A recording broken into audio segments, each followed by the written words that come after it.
Halo teman-teman semua, ketemu lagi di podcast Kepoin Yuk.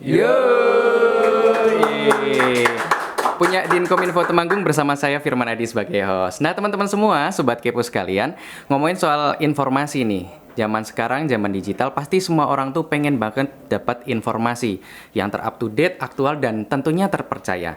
Nah ngomongin soal informasi, kali ini Kepoin Yuk menghadirkan seorang narasumber yang sangat spesial yang membidangi tentang informasi, khususnya keterbukaan informasi publik. Kita sambut semua Bapak Muhammad Asrofi SPDI. Bapak Sugeng Rawuh Bapak di Kabupaten Temanggung. Ya, Sugeng Rawuh. Selamat siang untuk seluruh pemirsa di YouTube Kominfo. Betul Bapak. Oke. Teman-teman semua, tak kenal maka tak sayang. Nah, mungkin kita bisa memperkenalkan profil beliau ini. Jadi beliau ini merupakan seorang komisioner di Komisi Informasi. Mohon izin Bapak di bidang apa ya Pak ya? Saya di bidang ESA, Edukasi, Sosialisasi, dan Advokasi. Edukasi, sosialisasi, dan advokasi. Iya. Oke Pak, mungkin bisa Bapak ceritakan sedikit nih Pak. Jadi kan masyarakat itu kan belum semuanya kenal sama yang namanya Komisi Informasi. Nah sebenarnya Komisi Informasi itu apa dan siapa sih Pak? Oke. Baik, terima kasih.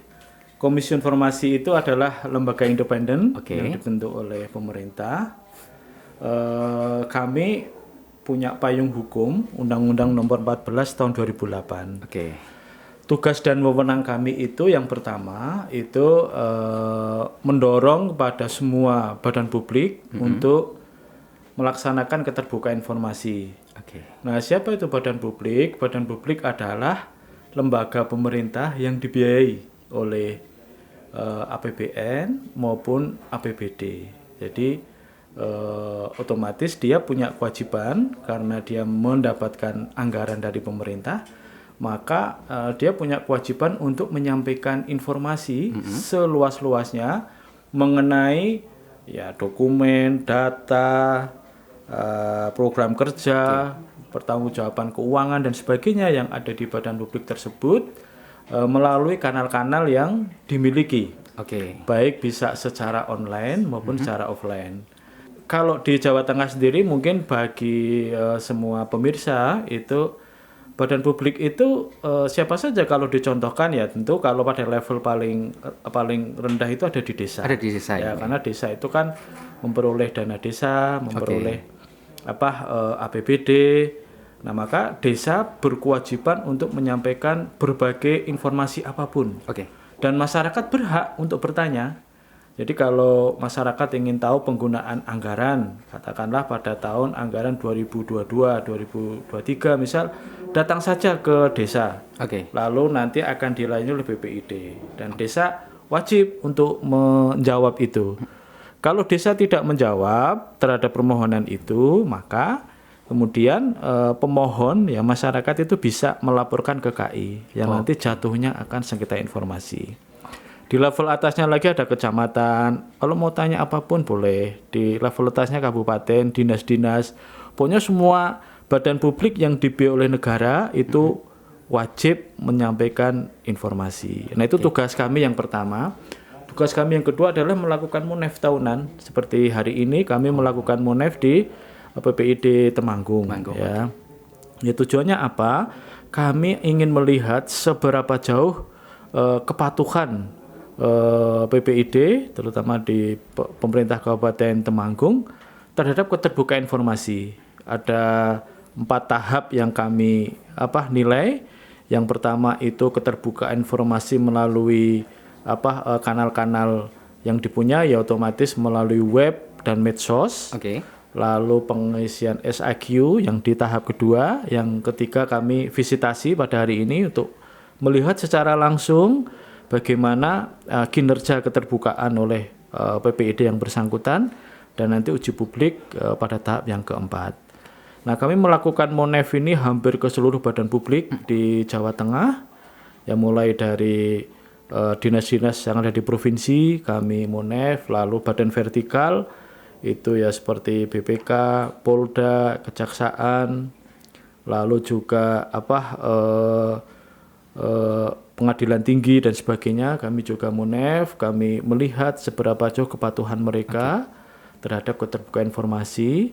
Lalu juga kami melakukan Monef di BUMD di tingkat provinsi, lalu KPU Bawaslu di tingkat provinsi, Pemkab, KPU Bawaslu di tingkat kabupaten kota, rumah sakit itu juga kami nilai juga, karena rumah sakit itu walaupun ada yang sifatnya sekarang BULD ya, tapi karena dia menghimpun dana dari masyarakat, maka dia juga wajib menyampaikan keterbukaan informasi itu.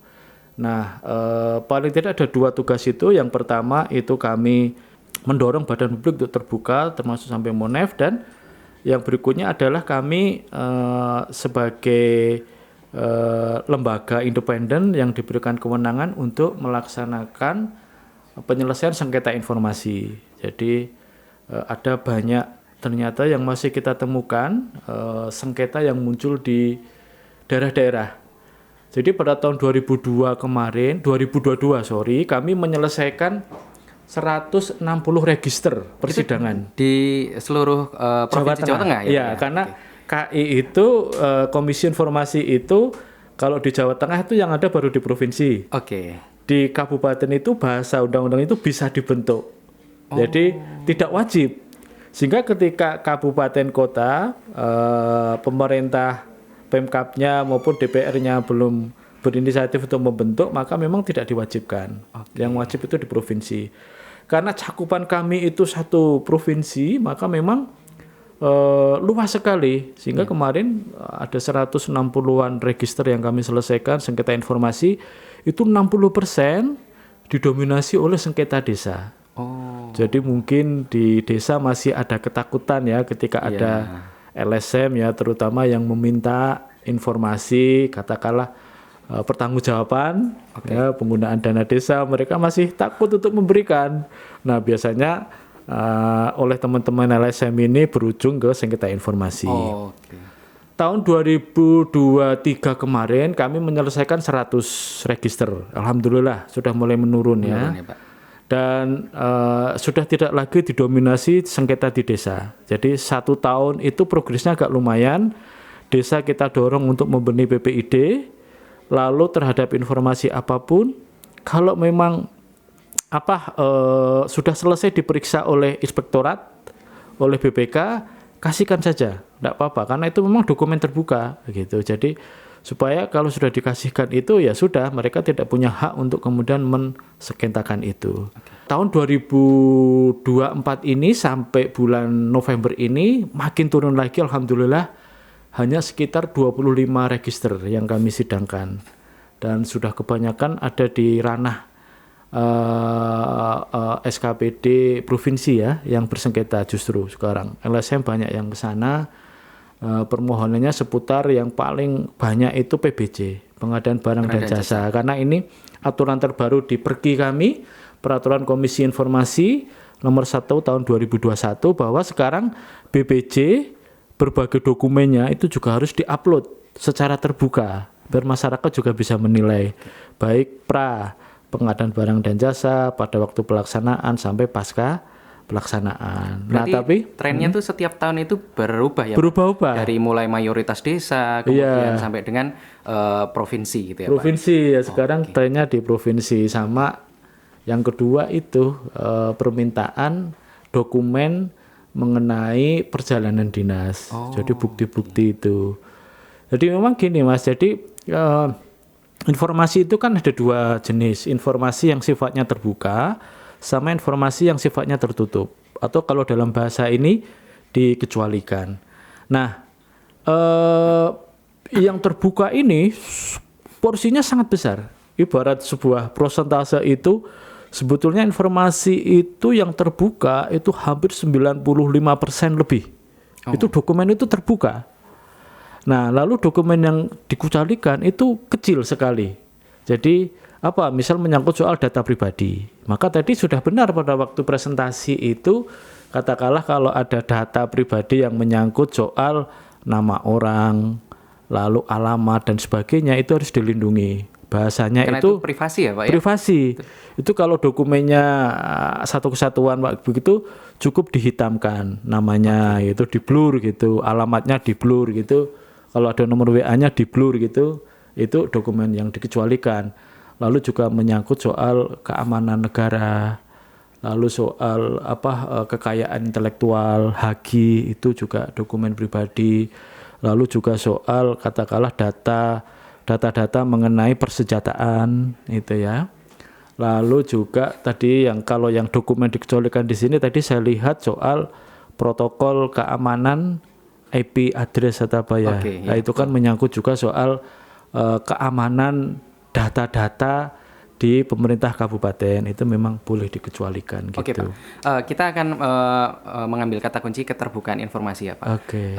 Ini kan satu hal yang mungkin kalau di dunia birokrasi orang itu udah paham gitu, Pak. Oke. Tapi masyarakat secara awam ini kan kadang gimana ya saya mau akses informasi ke desa, ingin akses informasi ke kecamatan gitu. Masyarakat itu masih banyak yang takut dan awam sekali. Nah, menurut Komisi Informasi sendiri itu bagaimana, Pak?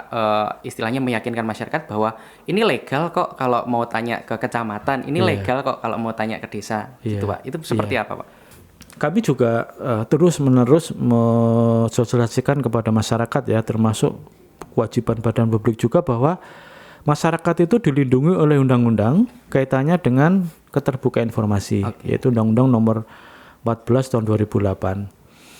Nah, undang-undang itu memberikan jaminan kepada masyarakat bahwa masyarakat sekarang boleh mengakses informasi apapun kepada badan publik. Lalu syaratnya apa? Syaratnya sangat sederhana sekali. Kalau pemohon itu perorangan, dia cukup membawa fotokopi KTP. Lalu dia bisa datang di mana badan publik yang bersangkutan yang mau didatangi. Kalau mau ke desa, ya datang ke desa. Nanti akan dilayani oleh BPID. Kalau mau ke dinas sosial, datang aja ke dinas sosial.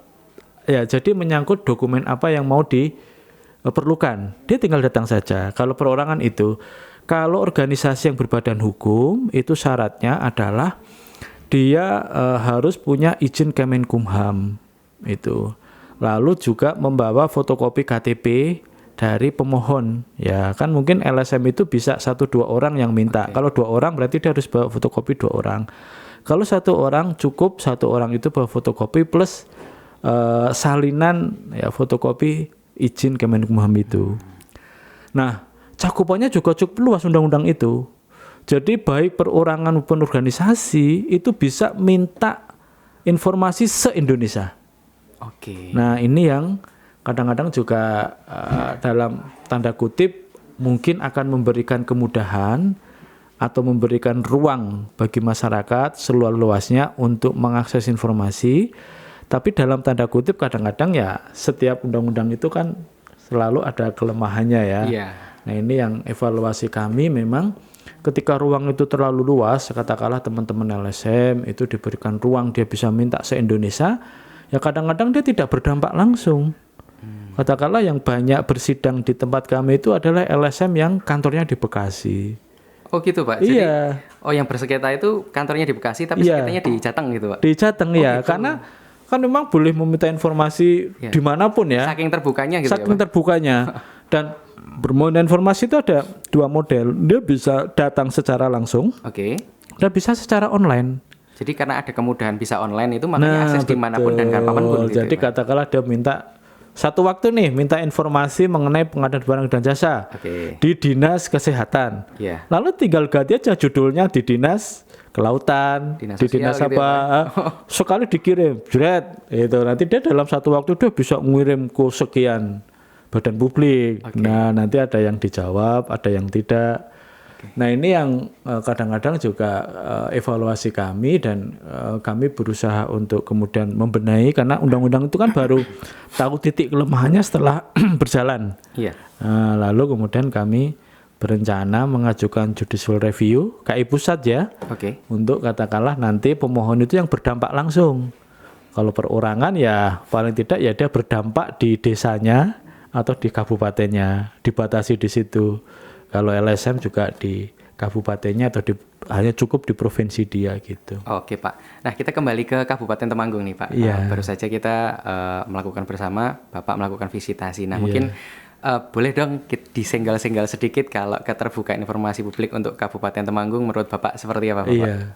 Memang terus terang baru ini ya sekali ke Temanggung dan dan mencermati keterbukaan informasi di Temanggung. Nah, yang pertama saya memberikan apresiasi mengenai digitalisasi yang luar biasa. Ya, saya baru menemukan proses digitalisasi yang masif sampai di tingkat desa. Betul. Biasanya kabupatennya bagus memang, kabupatennya bagus, rumah sakitnya bagus, tapi di desanya masih digitalisasinya masih sangat lemah. Nah, tadi saya lihat sudah luar biasa, tinggal memasifkan ini ya. Gerakan ini mungkin masih ada sekian desa yang belum memang masih berproses, didorong terus supaya nanti bisa setara dengan desa-desa lain yang dalam hal digitalisasi bisa maju, dan itu akan memudahkan bagi desa untuk yaitu tadi melakukan keterbukaan informasi. Nanti pasti desa itu atau badan publik itu makin terbuka akan makin menumbuhkan kepercayaan bagi masyarakat. Ya. Jadi kalau katakanlah ternyata desa itu berpotensi menjadi desa wisata, pasti akan secara otomatis investor akan tertarik. Begitu juga dengan Pemkabnya, semakin dia terbuka, semakin transparan, semakin digital, pasti juga untuk menarik investor itu makin baik. Nah, itu yang kedua, ya pasti secara otomatis layanan informasi kepada masyarakat juga makin maksimal gitu. Dan kalau sudah digital itu kan begini enaknya ya. Jadi katakanlah pemohon mau minta informasi, cukup diarahkan saja buka web. Jadi tidak perlu PPID-nya sibuk harus mencari dokumen apa-apa kalau sudah digital ya. Jadi digitalisasi itu mempermudah masyarakat juga sebenarnya kan Pak ya. Betul. Walaupun memang butuh proses ya untuk kemudian betul-betul bisa masif, dalam arti berbagai informasi bisa diserap, karena masyarakat kita juga kadang-kadang butuh, kadang-kadang tidak begitu. Lalu juga selama ini mungkin mereka masih lebih asik dengan medsos yang sifatnya hiburan. Betul. Belum yang ke informasi. Mungkin masih hanya suka buka YouTube, Instagram, TikTok dan sebagainya. Nah, nanti pelan-pelan kita bersama-sama kita dorong. Ada juga ruang-ruang bagi masyarakat untuk ayo sekali-sekali ngecek kondisi desamu lewat web. Pengen tahu pembangunannya di mana saja, pengen tahu penggunaan dananya di mana saja. Nah, itu nanti kedepannya kita dorong semua ke sana gitu. Tapi bagus ya, secara garis besar Temanggung udah luar biasa, bagus, tidak ada sengketa informasi, pemohonnya juga hanya 2, itu menunjukkan bahwa selama ini sudah terlayani melalui digital, ya tinggal ditingkatkan saja dari tahun ke tahun begitu. Baik Pak Asrofi. Oke teman-teman sekalian, kita akan dengarkan pendapat Pak Asrofi terkait harapannya untuk Kabupaten Temanggung, khususnya terkait keterbukaan informasi publik. Silakan Bapak. Baik, harapan saya yang pertama tentu saya mendorong kepada tim PPID, karena tim ini yang memang diberikan semacam tugas ya untuk sebagai garda terdepan di dalam sosialisasi keterbukaan informasi ya. Tim pejabat pengelola informasi dan dokumentasi, baik itu di tingkat kabupaten, di tingkat kecamatan, terutama di tingkat desa juga. Itu harus makin didorong, SDM-nya makin matang, lalu juga makin berbenah secara lebih baik. Yang kedua, kepada pemerintah kabupaten saya berharap bahwa semua OPD ya, termasuk juga sampai di level kecamatan, sampai di level desa, untuk terus menerus melakukan keterbukaan informasi. Ya, jangan sampai ada data-data, dokumen-dokumen yang ditutup-tutupi. Ya, biasanya kalau instruksi itu datang dari Pak PJ, datang dari Pak Sekda, ya, kepada struktur yang ada di bawahnya, mereka biasanya akan kepatuhannya tinggi. Ya, jadi kalau semua sudah terbuka, baik di level kabupaten, kecamatan, desa, ya sekali lagi tentu akan makin memudahkan ya bagi masyarakat untuk mengakses informasi apapun yang dibutuhkan oleh masyarakat. Sehingga amanat Undang-Undang Nomor 14 tahun 2008 ini betul-betul bisa diimplementasikan secara lebih baik dan itu menjadi tanggung jawab bagi kita bersama. Oke. Baik teman-teman semua, kita sudah sampai di penghujung segmen. Terima kasih sekali Bapak Asrofi atas Sama-sama, ya. informasi yang luar biasa. Jadi teman-teman sekalian, bahwa penting sekali keterbukaan informasi publik, bukan hanya di ranah birokrasi namun juga untuk masyarakat secara luas. Teman-teman sekalian, sampai jumpa di episode Kepoin Yuk selanjutnya. Terima kasih.